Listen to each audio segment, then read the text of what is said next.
In the quiet Tuscan town of Pisa, on a cold February day in 1564, a child was born who would change how humanity saw the universe, Galileo Galilei. His father, Vincenzo Galilei, was a musician and mathematician who taught young Galileo the rhythm of logic and the harmony of numbers. From an early age, Galileo's eyes seemed to question everything. When other children watched the stars for beauty, he watched them for truth. Life in Renaissance Italy was a blend of art and science, faith and doubt. Florence's streets hummed with the ideas of Da Vinci and Michelangelo. But for Galileo, curiosity wasn't just fascination, it was destiny. He would stare at a swinging lamp in Pisa's cathedral and wonder why its rhythm stayed constant, the spark that would later lead to his studies of pendulums. His father's financial struggles forced the family to move often, but the flame of inquiry in young Galileo never dimmed. He built simple experiments at home, timing drops of water or rolling marbles across planks. The boy who loved to question everything was beginning to hear the language of nature, and it spoke in mathematics. At just 17, Galileo entered the University of Pisa to study medicine, his father's wish, not his own. The young student soon found that healing bodies didn't fascinate him as much as healing ignorance. While others memorized medical texts, Galileo wandered into geometry lectures, mesmerized by Euclid's shapes and Archimedes' logic. He soon abandoned medicine to follow mathematics, a bold move that risked his family's disapproval. But truth pulled him stronger than tradition. Under the mentorship of Ostilio Ricci, Galileo learned to blend observation with calculation, a method that would revolutionize science. During these years, he also wrote his first scientific paper on the center of gravity of solids, impressing scholars far beyond Pisa. Yet Galileo wasn't an obedient academic. He challenged Aristotle's teachings, which dominated classrooms for centuries. He saw through the cracks and accepted truth and began to build his own. By the time he left Pisa without a degree, Galileo had already learned something far more valuable, that true discovery begins where obedience ends. Returning to Florence, Galileo began teaching mathematics privately. Money was scarce, but ideas were plenty. He crafted instruments, built models, and lectured to nobles about geometry and mechanics. During this time, he invented the hydrostatic balance, a device to measure the density of objects, an early sign of his experimental genius. He studied the motion of pendulums, a fascination that began with that cathedral lamp, and discovered the principle of isochronism, where pendulums of different swings take the same time to complete their arcs. It was a small revelation with enormous implications, one that centuries later would regulate the ticking of clocks. Despite his brilliance, Galileo's outspoken nature earned him enemies. The church and conservative scholars saw him as an arrogant challenger. Yet his reputation grew, and soon he was invited to the University of Padua, where the freedom to think was more welcome than in Pisa. Little did he know, Padua would become the stage where his greatest ideas would take flight, and his telescope would open the heavens. At the University of Padua, Galileo flourished. The Republic of Venice valued innovation, and Galileo gave them plenty. He lectured passionately, demonstrating experiments that left students speechless. He explored the laws of motion, the trajectory of projectiles, and even human physiology. To support his growing family, his lifelong partner, Marina Gamba, and their 3 children, he crafted and sold instruments. Among them were geometric compasses used by the Venetian army. His home turned into a workshop, cluttered with brass tools, lenses, and parchment covered in equations. Then, in 1609, news reached him of a Dutch device that made distant objects appear near. Galileo seized the idea, improved it beyond measure, and created his own telescope. When he pointed it toward the night sky, the universe itself seemed to awaken. He saw mountains on the moon, countless stars invisible to the naked eye, and 4 small moons orbiting Jupiter, a revelation that shattered centuries of belief. He would soon publish these findings in Sidereus Nuncius, the Starry Messenger. a book that would ignite both wonder and fury across Europe. Sidereus Nuncius changed everything. Galileo's observations challenged Aristotle's perfect heavens and proved that not all celestial bodies revolved around Earth. The world gasped, the church frowned, and Galileo became a celebrity overnight. He named the 4 moons of Jupiter after his patrons, the Medici family, and was soon appointed chief mathematician to the Grand Duke of Tuscany. But fame came with fire. Scholars who had spent lifetimes defending Aristotle felt humiliated. They accused Galileo of deception, claiming his telescope created illusions. Galileo invited them to look for themselves, but pride blinded them more than faith ever could. His telescope had revealed truth, but truth was dangerous. Still, Galileo's curiosity only deepened. He observed Venus and discovered it had phases, just like the moon, proof that it revolved around the sun quietly. He began to accept the Copernican model, that Earth was not the center of the universe, but one planet among many. For Galileo, it was not heresy, it was beauty. For the Church, it was rebellion. Invited to Rome, Galileo was welcomed as a scientific hero. The Jesuit astronomers confirmed his discoveries, and for a moment, it seemed the Church and science might walk together. But beneath the smiles lay suspicion. Galileo's support for Copernicus, whose heliocentric model had been whispered, not shouted, was a threat to theological authority. His critics grew bolder, arguing that Scripture said the earth stood still. Galileo responded with reason, not rage. He wrote letters explaining that the Bible teaches how to go to heaven, not how the heavens go. Those words, though wise, cut deep into the Church's pride. By 1615, whispers of heresy began to follow him. Cardinals debated his writings. Theologians warned him to keep silent. In 1616, the Church officially declared the Copernican theory false and contrary to Scripture. Galileo was ordered not to teach or defend it. For the first time, his voice was forced into silence. Yet within his heart, the fire of truth still burned, waiting for its moment to rise again. For 7 long years, Galileo lived under watchful eyes. Though forbidden to promote heliocentrism, he continued his work quietly in his villa near Florence. He focused on tides, motion, and the properties of materials, fields the Church considered safe. Age began to weigh on him, but not his mind.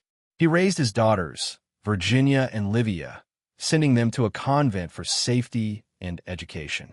Letters between Galileo and his daughter Virginia, later Sister Maria Celeste, revealed a touching tenderness often hidden behind the legend. Then, in 1623, hope returned. A new pope, Urban VIII, ascended, a man once friendly to Galileo. The scientist believed he finally had a patron who valued reason. Encouraged, he began writing again, this time a masterpiece, one that would challenge centuries of dogma while disguising itself as a conversation. In 1632, Galileo published Dialogue concerning the 2 chief world systems. Written as a lively discussion between 3 men, Simplicio, the Aristotelian, Segreto, the open-minded, and Salviati, Galileo's voice, the book cleverly defended the Copernican system while pretending to be neutral. But readers saw through the disguise. Dialogue ridiculed the old geocentric view, and worse, the character Simplicio seemed to mock the Pope himself. Rome exploded in outrage. The same church that once praised Galileo now summoned him to stand trial before the Inquisition. He was 70 years old, frail, and ill, yet he traveled to Rome to defend not his honor, but his truth. The man who brought the heavens closer now faced judgment for daring to explain them. In April 1633, Galileo stood before the Holy Office of the Inquisition. Beneath the painted ceilings of the Vatican, faith and science collided. He was accused of heresy, arrogance, and defiance of church orders. The trial was cruel. Interrogators pressed him to recant. Documents were twisted, words reinterpreted. Galileo insisted he had only discussed ideas, not preached them. Yet the church demanded submission. Facing torture, exile, or death, Galileo finally spoke the words history would never forget. He recanted. On June 22, 1633, he knelt and swore that earth stood still and the sun moved, a lie to save his life. Legend says that as he rose, he whispered, "E per si move," and yet it moves. Whether truth or myth, those words capture the spirit of a man who knew that no decree could stop the planets or progress. Galileo was sentenced to house arrest for life. He returned to his villa in Arcetri, watched by guards, forbidden to meet scholars or publish his works. His health worsened, and his eyesight began to fade. Yet his mind, still luminous, turned inward. He spent his days writing about motion, inertia, and the laws of falling bodies, the foundations of what would later become Newtonian physics. His beloved daughter, Sister Maria Celeste, cared for him through letters and prayers. Her love sustained him, until 1634, when she died suddenly. Galileo was heartbroken. The silence of his villa became unbearable. But grief couldn't destroy his purpose. Blind and isolated, he dictated his final great work, Two New Sciences, to his students, a book that would become one of the pillars of modern physics. The church had silenced his voice, but not his vision. Smuggled out of Italy and published in Holland in 1638, Two New Sciences was Galileo's farewell to the world and his ultimate triumph. It summarized decades of experiments on motion, strength of materials, and the mathematics of falling bodies. He described acceleration, inertia, and the parabolic path of projectiles, concepts that would later guide Isaac Newton to formulate the laws of motion. Even as blindness consumed him, Galileo saw farther than any man alive. The church may have confined his body, but his ideas had already escaped, spreading across Europe, inspiring generations of thinkers. To the world, Galileo had become more than a scientist. He was a symbol of truth against tyranny, of light against darkness. By the late 1630s, Galileo was completely blind. Yet he continued to teach through his loyal student, Vincenzo Viviani. Visitors from across Europe risked censure to see the old man who had once measured the heavens. In 1642, at the age of 77, Galileo Galilei died quietly in his villa. The church forbade any public honors, denying him a place in Florence's great cathedrals. He was buried in a small, unmarked tomb, a humble ending for a man who had changed the world. But history would not leave him buried for long. A century later, his remains were moved to Santa Croce Church, where he now rests beside Michelangelo and Machiavelli, Italy's eternal giants. When Galileo closed his eyes forever in 1642, the universe did not fall silent. His ideas, once condemned, began to echo across Europe like ripples spreading through calm water. In secret rooms and candlelit studies, young thinkers whispered his name. They read his banned books, copied his experiments, and carried his torch forward. Among them was Johannes Kepler, who used Galileo's methods to refine planetary motion. Then came René Descartes, inspired by Galileo's call for reason. But the one who truly unlocked his legacy was Isaac Newton. Newton stood on Galileo's shoulders when he wrote, "If I have seen further, it is by standing on the shoulders of giants." Galileo's discoveries about acceleration and motion became the backbone of Newton's laws, which would shape modern physics. Across Europe, telescopes multiplied. Each new lens peered deeper into the heavens, revealing what Galileo had begun to see, a universe governed not by miracles, but by mathematical law. What once seemed heresy became the language of science. The man the church silenced had lit a fuse that no authority could extinguish.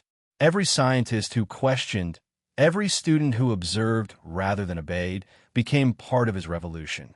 By the dawn of Enlightenment, Galileo was no longer a heretic. He was a symbol of courage against ignorance, of light against darkness, and of humanity's eternal hunger to understand the stars. For centuries after Galileo's death, the world continued to turn, just as he had said it did. His books, once banned, became the foundation of modern education. His telescope, now a relic, became a symbol of the mind's power to reach beyond fear. But the shadow of his trial lingered. The church that once forced him to kneel could not easily admit its mistake. Yet time has a way of healing even the deepest wounds. By the 18th and 19th centuries, Galileo's name was spoken again with respect. His bones, once hidden, were moved to an honored tomb in Santa Croce beside Michelangelo and Machiavelli, Italy's immortals. Still, the stain of injustice remained. In 1979, Pope John Paul II took a remarkable step. He ordered a full re-examination of Galileo's case, a gesture that acknowledged the pain caused by silencing truth. Over a decade of study followed, and in 1992, the Vatican officially declared that the Church had been wrong. The man they once condemned was finally vindicated. But Galileo didn't need forgiveness. His ideas had already conquered the world. The apology wasn't for him. It was for humanity, for every voice once silenced in the name of authority. 4 centuries after his trial, the church that once called him dangerous now called him a pioneer of faith and reason.